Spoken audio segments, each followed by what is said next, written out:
muchísimas gracias por atender. Deciros que el año pasado estábamos donde estáis vosotros, es decir, más bien escuchando a los gestores y sus ideas, y este año pues nos encontramos aquí, ¿no? Hemos pasado la barrera a la arena, espero que no nos pille el toro. Y después deciros también que varias de las ideas de esta mañana, cosas interesantes, pues Fluidra, por ejemplo, la tuvimos, la hemos vendido. También Logista, la tuvimos, la vendimos. Atalaya, la tuvimos, la vendimos, pero bueno, ahí tengo que decir que nos temíamos una ampliación de capital, que de hecho hemos tenido la noticia esta mañana que entonces la cometieron en diciembre y bueno, volveremos a mirar el valor. También decir que es un valor un poco complicado porque es que realmente cotiza en un mercado donde a veces pones una orden, el precio siendo inferior no estás ejecutado, en fin, un poco complicado, ¿no? Y también pues estamos alineados con Iván Martín de Magallanes, porque nosotros también hemos aprovechado la bajada de Inditex para comprar y tenemos una posición ahora mismo del 4% de la cartera, por efectivamente todas las razones que ha invocado, ¿no? Entonces, hoy os voy a presentar algo bastante distinto. A ver, ¿esto cómo funciona? Bueno, este es el... Oye, que me lo explique. Aquí, vale, estupendo. Entonces, es una compañía marítima noruega que se llama Wallenius Wilhelmsen. Tiene un volumen de facturación de 4.000 millones, tiene un market cap de 3.000 millones, es decir, estamos hablando de un bicho de cierto tamaño y es la octava compañía marítima más capitalizada en el mundo. Como sabéis, en el sector de transporte marítimo, pues tenemos varios segmentos. Tenemos el transporte de carga, tenemos los que transportan el petróleo, los tankers, tenemos los que transportan los containers, y cada uno con dinámicas relativamente similares, pero algo distintas.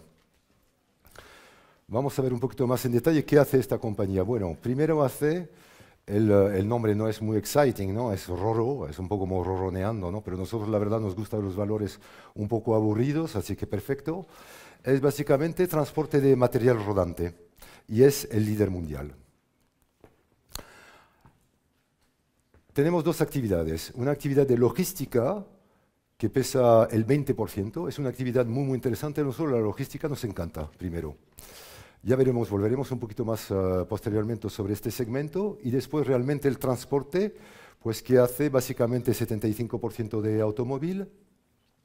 Y una parte muchísimo más interesante que son lo que llamamos las cargas pesadas.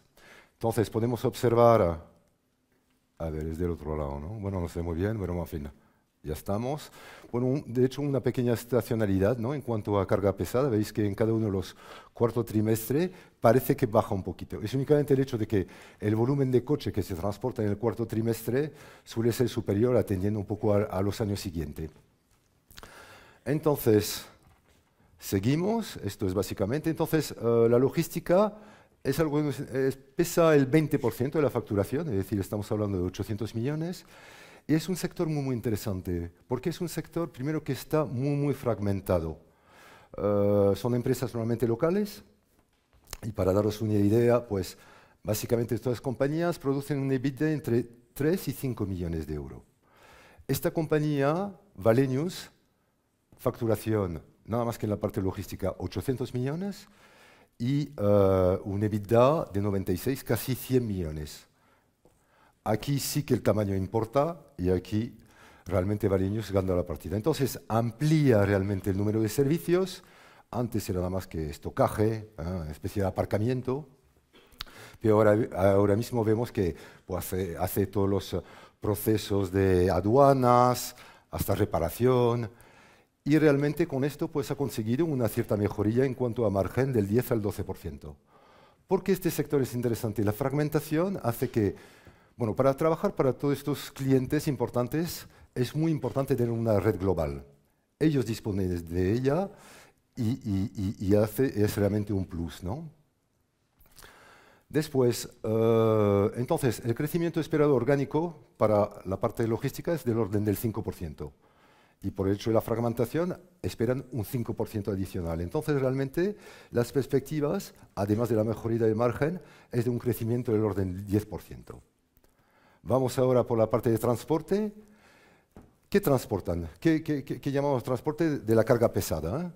Los automóviles, pues el margen no es muy boyante, pero la carga pesada ahí es casi una situación de monopolio de esta compañía. Transporta por 2/3 partes maquinarias de mina, maquinarias agrícolas, maquinarias de construcción, y después transporta las cargas todavía más pesadas que son barcos, trenes, transformadores. Es decir, la alternativa ¿cuál es? Es desmontar en origen y volver a montar con todos los problemas de origen, de garantía, problema de montaje. Entonces, esto realmente todas las compañías intentan usar Wallenius y la usan casi en monopolio para este tipo de carga. Os he puesto algunos ejemplos. Aquí, por ejemplo, es una torre de refrigeración para una refinería. Aquí, pues, es típico para construir vías de tren. Y la ventaja es que no es únicamente el barco, porque el barco de cierta tecnología tiene que tener pasarelas móviles para poder dar el volumen para estas cargas pesadas, pero también necesita en puerto toda la maquinaria para poderla desplazar, ¿no? Entonces, estos también son barreras de entradas muy, muy importantes, tanto en cuanto al barco como las instalaciones en puerto. Son las barreras de entrada para nosotros es muy importante. Vamos a ver un poco los segmentos, pues ahí a nivel de automóvil muy pocas cosas que decir, un crecimiento muy vegetativo del orden del 2%, ¿no?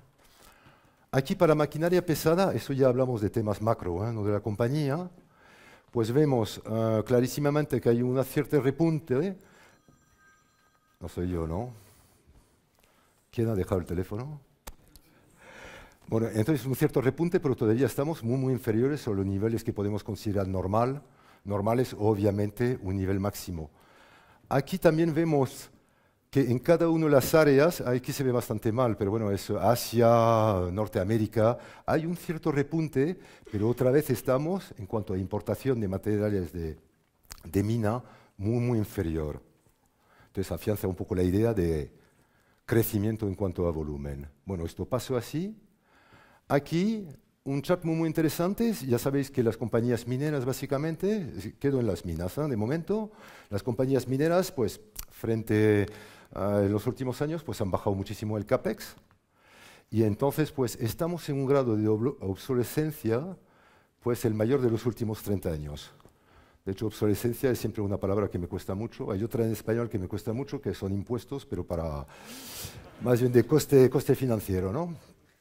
Entonces, y cosa muy interesante es que además de un grado de obsolescencia mayor de 30 años, observamos que ya estamos entrando en edad donde para reemplazar vamos a tener que reemplazar muchísimo más maquinaria.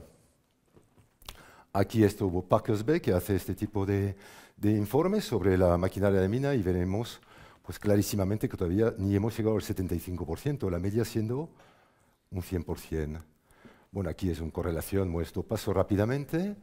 Aquí también lo vemos de otra forma, con los quesos. Siendo francés me gusta más. Y entonces vemos pues, en el mundo nada más que una tercera parte, ¿no? Del equipamiento en mina, ¿no? Entonces afianza un poco esta idea de repunte o digamos de tendencia clarísimamente al alza.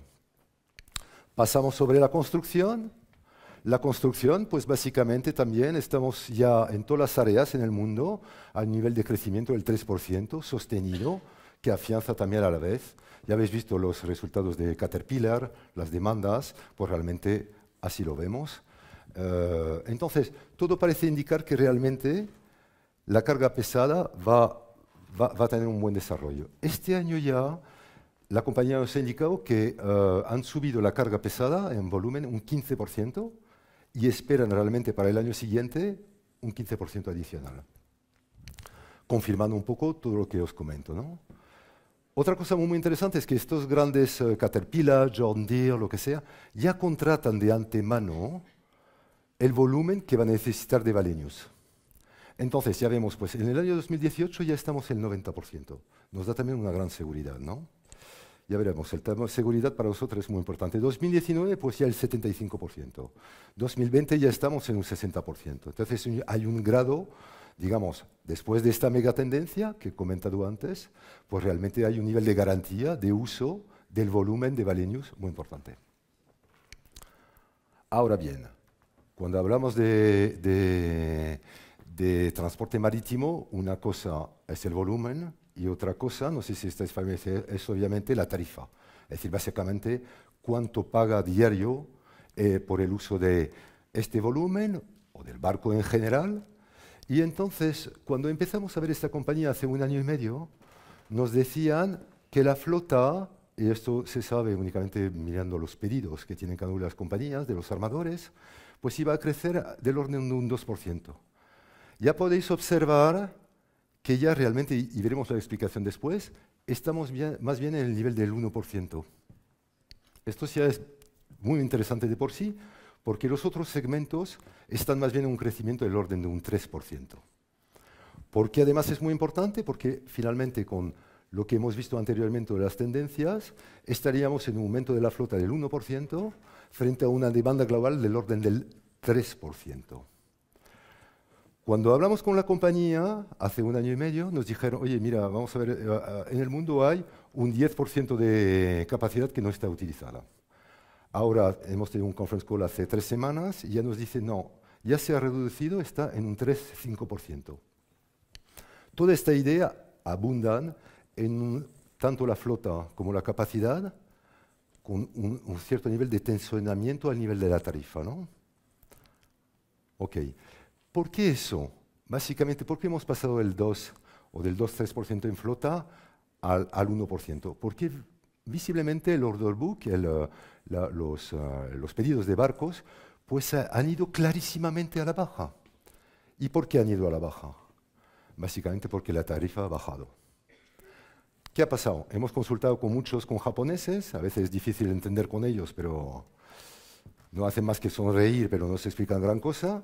Pero la verdad es que nos dicen que con este nivel de tarifa ya no piden barco. Esto afianza la idea. Cuando hablamos con la compañía estaban siempre, y ya nos indican que en este primer trimestre, por la primera vez, estamos hablando de 2014, ya están viendo subida de tarifa del orden del 2%. Entonces, bueno, para nosotros fantástico, ¿no? Me gustaría ahora que mirásemos el consensus. Eso para nosotros es un poco un punto de partida. Ya os he hablado de macro tendencia, de, bueno, al final lo que vemos es que se ve realmente mal, no sé, ahí muy mal. No sé si puedes regular un poquito. Bueno, es que se ve fatal. Bueno, en fin, el caso es que estaríamos en PER de 9, ya 2019 un PER de 7, con un return of equity que no veis que está entre 12 y 14%. Eso nos parece ya muy interesante. Cuando hablamos del transporte marítimo, vamos a ver, hay grandes teorías, no sé si habéis visto, hay muchos estudios muy interesantes. Ahora mismo hay un cambio de regulación sobre el uso del combustible. ¿Lo habéis visto eso? Bueno, a partir del 2020, las compañías de transporte marítimo van a tener que reducir las emisiones de azufre. Entonces, hay dos posibilidades. Una es básicamente comprando un material para reducir esta emisión de azufre del 3,5 al 0,5, o si no, contratando de antemano un combustible cuya composición en azufre sea inferior. Entonces, eso obligará seguramente a una subida de coste, y las consecuencias de aquello, bueno, es un poco complicado, pero tampoco es muy complicado, es que para optimizar, los bancos tendrían que todavía reducir la velocidad. Esto es muy interesante porque reducir la velocidad significa al final reducir la capacidad. Entonces estamos siempre con la misma tendencia de tensionamiento entre la oferta y la demanda. Seguimos con este rumbo. También, si hablamos de barcos, pues estos barcos valen 85 millones. Hay otros barcos como el transporte de gas licuado de gas, son 65 millones.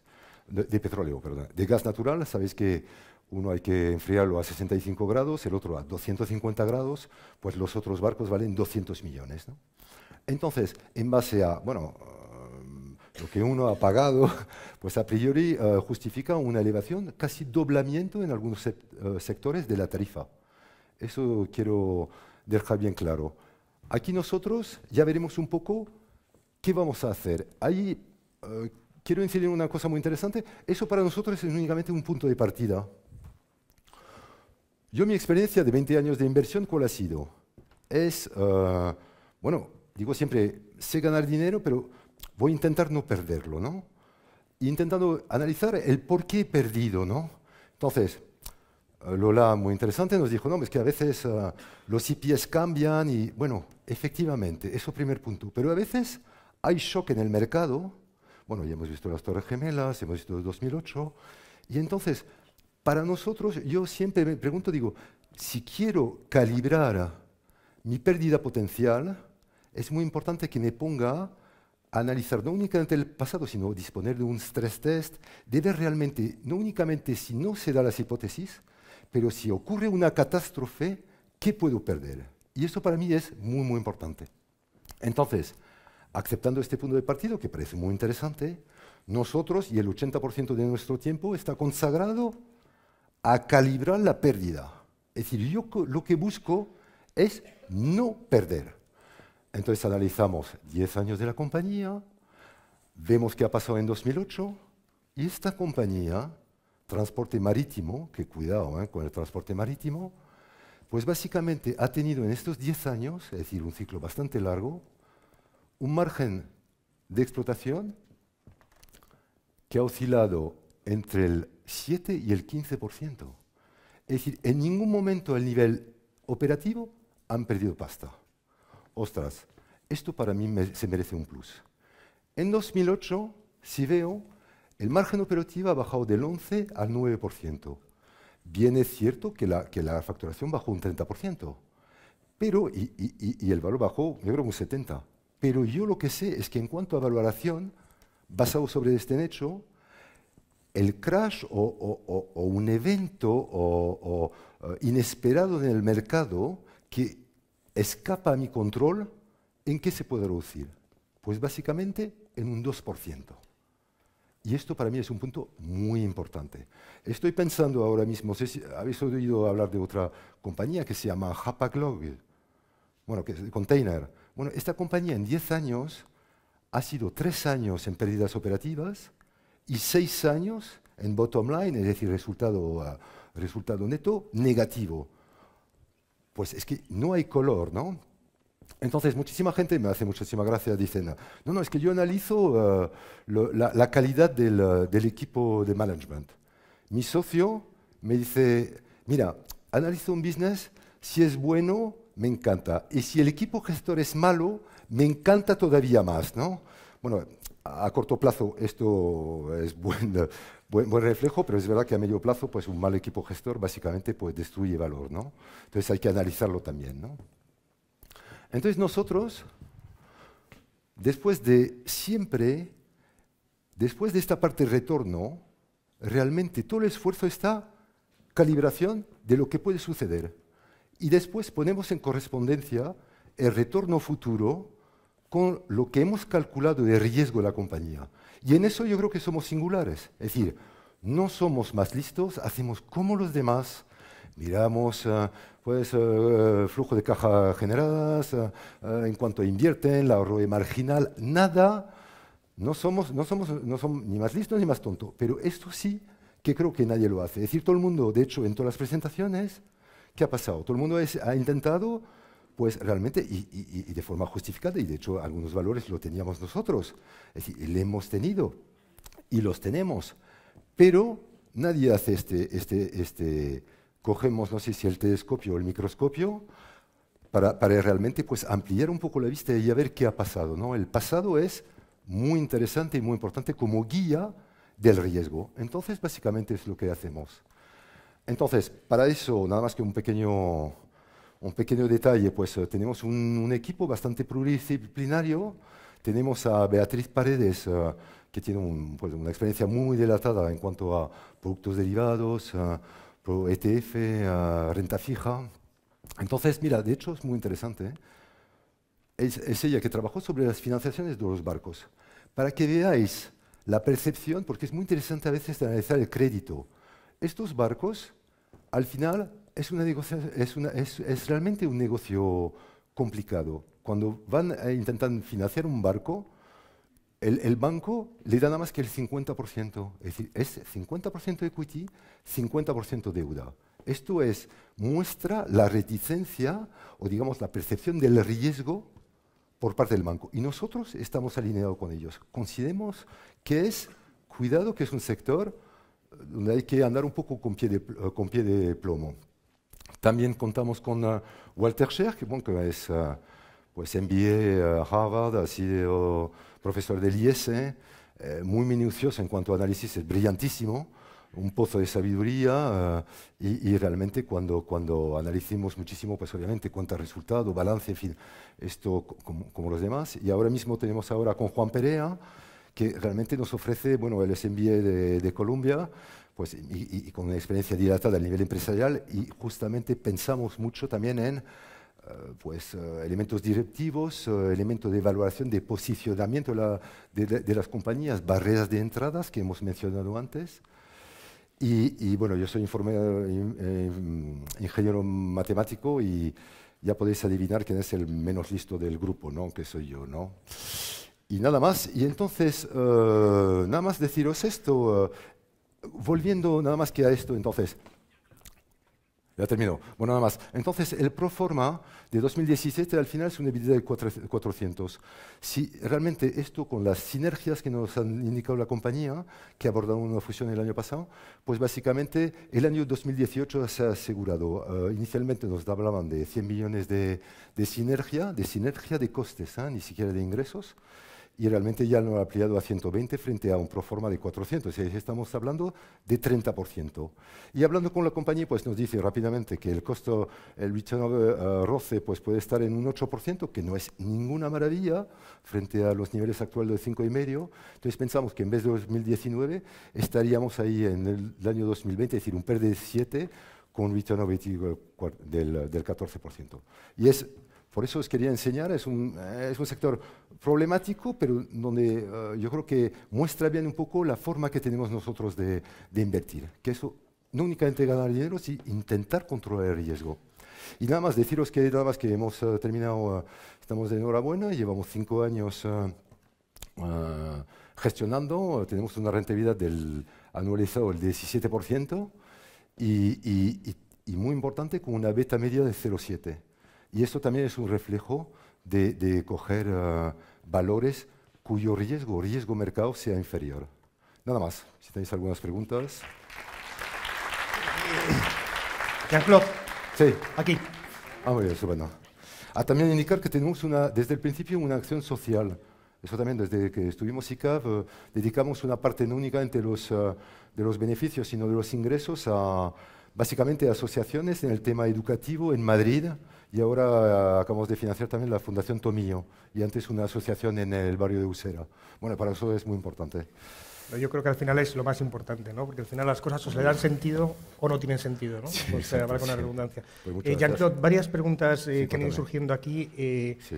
Hay mucha gente de inversores value que tienen en cartera una empresa que se llama, no sé si lo pronuncio bien, TK o TK. Sí. ¿Por qué elegís esta y no elegís TK frente a lo que están haciendo los competidores? Porque es que básicamente TK vemos más un valor de momentum. Ves que en ningún momento, y de hecho, bueno, mencioné el 2% de crecimiento por parte de la compañía en tarifa, que lo está, pero nosotros no hemos adoptado ninguna subida tarifaria. Somos muy conservadores. Entonces, TK, por ejemplo, pues básicamente transporta gas natural, gas licuado, cuyos barcos valen 200 millones. Es verdad que cada vez, bueno, el 80% del crecimiento de este producto viene dado por el descubrimiento básicamente en Shell Oil en Estados Unidos, que está muy demandado tanto en China. Todo eso es verdad, pero todo el tema está muy construido sobre una elevación de la tarifa media de los, no sé si 65 a 100.000 euros al día. Y nosotros, te digo, siempre ponemos un duda. Nosotros siempre decimos, oye, ¿y si eso no pasa? Entonces, ¿Cómo nos encontramos? Y básicamente valores que dependen mucho de un momentum, aunque en value lo hemos mirado.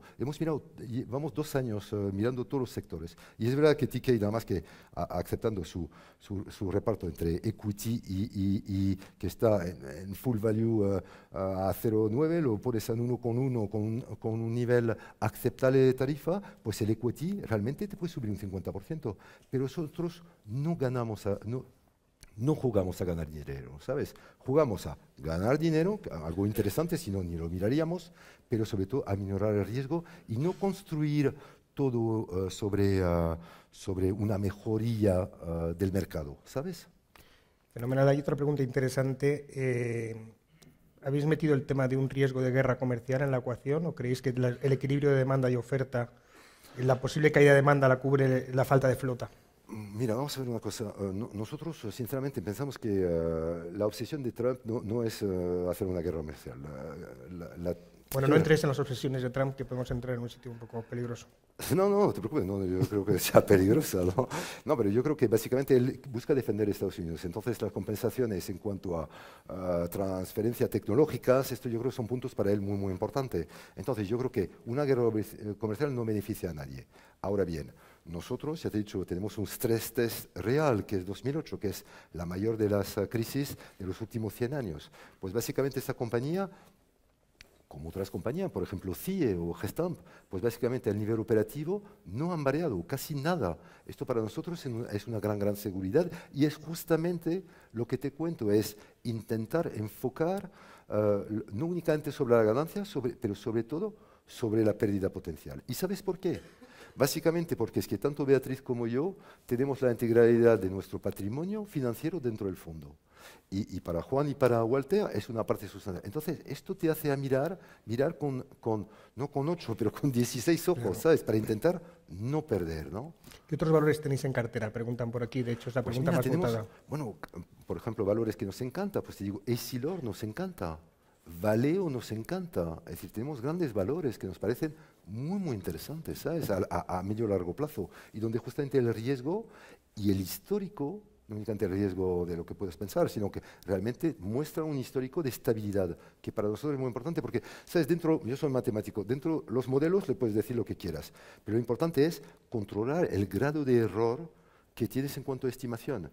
¿Vale? Y entonces, pues ahí lo haces con conference call y demás, pero intentando salir. Entonces, también el pasado te muestra hasta qué punto puede haber un error en tus estimaciones. Y esto tienes que incorporarlo dentro de los modelos. Y básicamente es lo que hacemos. Pero hay gente que le sorprende, y esta es la última pregunta ya, Jean-Claude, para intentar ajustarnos un poco a tiempo. Claro. Que tengáis un 20%, por ejemplo, invertidos del fondo invertido en futuros de IBEX, ¿no? Que choca un poco quizás con filosofía value, que ha habido una filosofía más purista que quizás ha denostado el uso de instrumentos derivados. Vamos a ver, te explico sencillamente. Después de todo este proceso de selección de valores, donde hay que pasar varias etapas, pues mirar el consenso, después modelizar, después tener conference call, confirmar, no sé qué, después decimos, cogemos un 4 o un 8%. Las apuestas son de un 8%, pero nunca tenemos pues 32 valores ahora en la cartera y nunca tenemos un 4, bueno, tenemos un 4 en Inditex, ¿ves?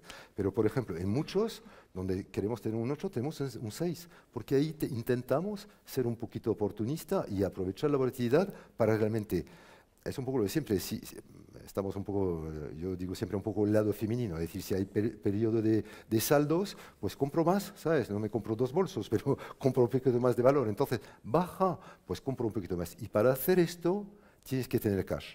Entonces, nuestro nivel general de cash es un 20%. Esto da seguridad a nuestros partícipes en que en algún momento, si se quieren ir, no hay absolutamente nada. ¿Y cómo compensamos la exposición? Pues vía futuro. Entonces, siempre, ahora mismo estábamos, mira, hace un mes estábamos con un grado de liquidez del 25. Ahora estamos en el 18. Hemos aprovechado la bajada para comprar. ¿Pero por qué? Porque dentro de las posiciones de 4 u 8, nunca, si no, nunca hubiésemos llegado al 4 ni al 8, ¿sabes? Y para llevar esta estrategia de selección de valores, después otra cosa muy interesante es que la rotación que tenemos en cartera es muy baja. los valores normalmente los guardamos siempre. Es un poco lo que ha dicho muy bien Carlos esta mañana. Es decir, oye, una cosa es evaluación, pero también tenemos que esperar un poco cuál es el retorno futuro. Y nosotros, la rotación puede estar inferior al 20%. Entonces, este posicionamiento, ¿cómo lo hacemos frente al mercado? Disponemos de los mismos modelos para índices y básicamente, pues entonces, con garantía. Además, es que es inmediato el futuro, ¿sabes? Es que haces así, es muy barato. Entonces, si tú dices, oye, el mercado para mí es barato, pues compenso, digamos, la liquidez comprando futuros, ¿sabes? Bueno, hay otras muchas preguntas, Jean-Claude. Yo sí que... yo creo que una de las grandes ventajas que tiene este foro es que tienen a los gestores accesibles, ¿no? Entonces aquí preguntan por algunas compañías, algunas ideas concretas, pero creo que lo mejor, ya que no nos da tiempo a desarrollarlo todo aquí, es que se les acerquen, les abrumen, metan primero su dinero y luego pregunten, que es lo que ellos están deseando. Jean-Claude, muchísimas gracias.